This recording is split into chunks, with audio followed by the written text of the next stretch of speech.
বেশ কিছুদিন আগে প্রভু শ্রী রামচন্দ্রের এই ছবিটা ভাইরাল হয়েছিল, যেটা আর্টিফিশিয়াল ইন্টেলিজেন্স দ্বারা তৈরি করা হয়েছিল, এআই দ্বারা, যেখানে বলা হয়েছে যে 21 বছরের প্রভু শ্রী রামচন্দ্র কীরকম দেখতে ছিলেন।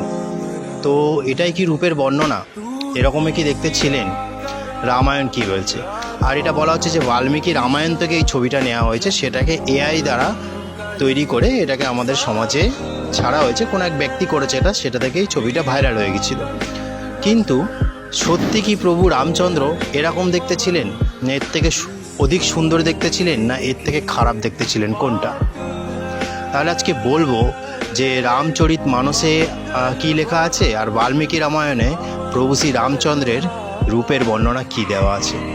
তাহলে শুনুন বন্ধুরা, প্রভু শ্রী রামচন্দ্রের রূপের বর্ণনা স্বয়ং ব্রহ্মা করতে পারেনি যে এতটা দেখতে সুন্দর ছিল আমাদের প্রভু শ্রী রামচন্দ্র। স্বয়ং ব্রহ্মা পর্যন্ত তার রূপের বর্ণনা করতে পারেনি যে এই রূপের আমি বর্ণনা কি করে দেব, যে এত সুন্দর দেখতে। তার চুল ছিল লম্বা এবং 3 ভাগ করা। এই ছবিতে যেমন দেখাচ্ছে যে পুরো কোকড়া, কিন্তু কোকড়া ছিল না, 3টে ভাগ ছিল। বাল্মীকি রামায়ণ অনুসারে বলছি যে বাল্মীকি রামায়ণে কী লেখা আছে, 3 ভাগে ভাগ করা ছিল আর খুব সুন্দর দেখাতো। আর তার চোখ ছিল কোমলের মতো, মানে পদ্মের মতো সুন্দর এবং বড়। আর তার ঠোঁট ছিল যখন সূর্য উদয় হয় না, যে রঙটা আসে সেই সূর্যোদয়ের রঙের মতো উজ্জ্বল। এবং তার মুখ এবং সমস্ত চেহারার রূপের বর্ণ ছিল শ্যামবর্ণ, কিন্তু উজ্জ্বলতা ছিল চন্দ্রের মতো। হ্যাঁ, এই ছবিতে সুন্দর দেখাচ্ছে, কিন্তু এই যে রূপের বর্ণনা স্বয়ং ব্রহ্মা নিজে করতে পারেনি। তার হাত ছিল লম্বা, মানে হাঁটুর কাছে চলে যেত, এত লম্বা হাত ছিল। এবং শরীর ছিল, শরীরে যে 3টে খাঁজ দেখছেন, হ্যাঁ সেটাও ছিল। আর বডি এবং পায়ের, মানে দেহ এবং পায়ের সমান অংশ ছিল, মানে সমান ভাগ ছিল, মানে এখানেও এই পর্যন্ত সমান আর নিচে ভাগ সমান। খুব বড়ও ছিল না আর খুব ছোটও ছিল না।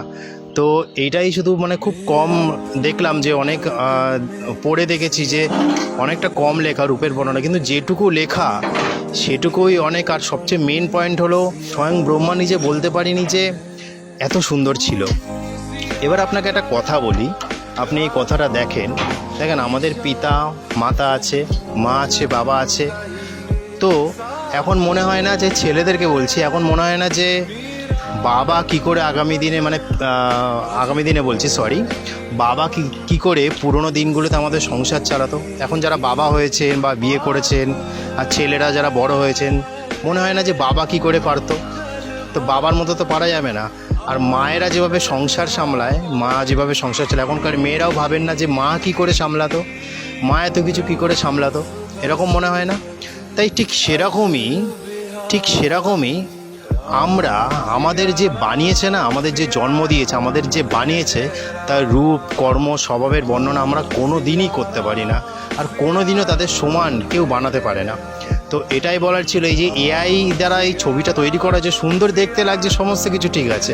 এ দেখেন আদিপুরুষের যে ট্রেলারটা লঞ্চ হয়েছে, সেখানে ও একটা কথা বলতে ভুলে গেছি, যে রামের হালকা গোঁফ ছিল, যেটা আদিপুরুষে দেখানো হয়েছে অনেক মোটা গোঁফ, কিন্তু হালকা গোঁফ ছিল।